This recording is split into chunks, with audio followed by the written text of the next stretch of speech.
বান্দা যখন সেজদা দেয় আল্লাহ তখন এরকম পিঠে মাথায় হাত বুলায় দেয়, হাত বুলায় দেয়, হাত বুলায় দেয়। আল্লাহ যেন কুদরতি হাত বুলিয়ে দেয় আর বলে, আনিস আচ্ছা আমার সেজদা দিছো, আমার কাছে আসছো, ঠিক আছে, ইরফা রাসাকা, মাথা তোলো বান্দা, বসো বসো।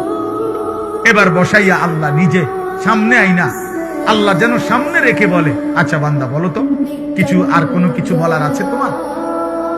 তো বান্দা বলে আত্তাহিয়াতু লিল্লাহ। আল্লাহ বলে, আচ্ছা আমার প্রশংসা করছো, মাশাআল্লাহ। এবার আর কিছু?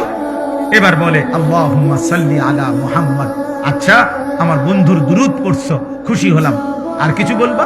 তো এবার বান্দা বলে, মাওলা আমার মূল বিষয় হলো আমি আপনার সেজদা দিয়ে আপনার কাছে আসলাম, আপনার প্রশংসা আত্তাহিয়াতু বলে করলাম, আপনার বন্ধুর দুরূদ পড়লাম। মূল বক্তব্য হলো আল্লাহুম্মা ইন্নী যালামতু নাফসি যুলমান কাসীরা, আমি বড় বেশি নাফরমান মাওলা, আমার গুনাহ অনেক বেশি, আমি বেশি গুনাহ করে ফেলেছি। ওয়ালা ইয়াগফিরুয যুনুবা ইল্লা আনতা, এই শব্দের অর্থ হলো আল্লাহ আপনি ছাড়া, আপনি ছাড়া মাফ করার কেউ নাই।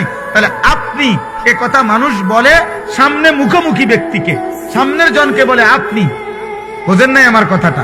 মানুষ তুমি বলে কাকে? সামনের লোককে আপনি বলে। তো বান্দা যেন আল্লাহর মুখোমুখি, এই জন্য আল্লাহকে বলে আপনি ছাড়া মাফ করার কেউ নাই।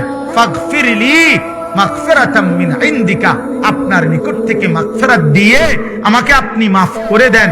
ওয়ারহামনি, আপনি আমাকে রহম করেন। ইন্নাকা আনতা, নিশ্চয়ই আপনি গফুরুর রহিম, আপনি মাফ করে নেওয়ালা, দয়াবান।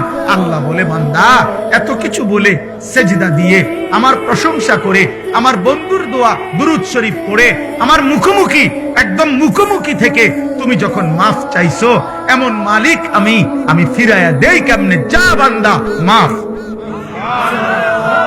কি বললেন? কি বললেন? আল্লাহু আকবার। এই জন্যই এখন কি কইলো দোস্তে? আল্লাহু আকবার কইলো। এই জন্য নবী শিখাইছে এটা, যে নামাজে যেন কল্পনা করা উচিত যে আমি যখন পড়লাম ইন্নাকা আনতাল গফুরুর রহিম, এই সালাম ফিরাইবার পর্যন্ত তো আল্লাহ যেন বলল যা মাফ করে দিলাম। এবার নামাজি সালাম ফিরাইয়াই যেন বলে উঠলো, এটাই সুন্নত, আল্লাহু আকবার বলা, অর্থাৎ এ কথা বলা যে আল্লাহ বড়, এই দুনিয়াবাসী আমার মালিক আমারে মাফ করে দিছে রে। এই জন্য সালাম ফিরাইয়া একবার কি বলে? আল্লাহু আকবার, আমার মালিক বড়, মালিক আমারে মাফ করে দিছে। আমি মালিকের কাছে বসে কইছি আমারে মাফ করে দিত, আমার মালিক কইছে যা মাফ। এজন্য আল্লাহর নবী সাল্লাল্লাহু আলাইহি ওয়াসাল্লাম বলেন ইয়ামহুল্লাহু বিহিন্নাল খাতায়া, 5 ওয়াক্ত নামাজের বদলায় আল্লাহ তাআলা বান্দার সমস্ত গুনাহ মাফ করে দেন, সব গুনাহ। চলো বাবা ইনশাআল্লাহ সেজদা করব তো ইনশাআল্লাহ, নামাজ পড়ব তো ইনশাআল্লাহ। আল্লাহ তৌফিক দেয়। তখনই যার সুযোগ হয়, প্রয়োজন হয়, চলে গেলে কোনো অসুবিধা নেই। কাজ থাকতে পারে, ক্লান্তি থাকতে পারে, শারীরিক দুর্বলতা থাকতে পারে, সারাদিন পরিশ্রম করছেন।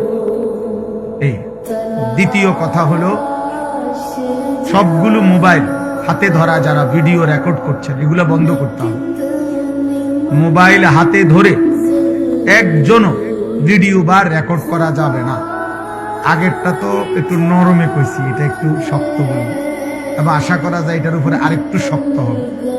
তার মানে ভিডিও করতে দেব না হাত ধরে, মোবাইল হাতে ধরে ভিডিও বা রেকর্ড করতে দেব না।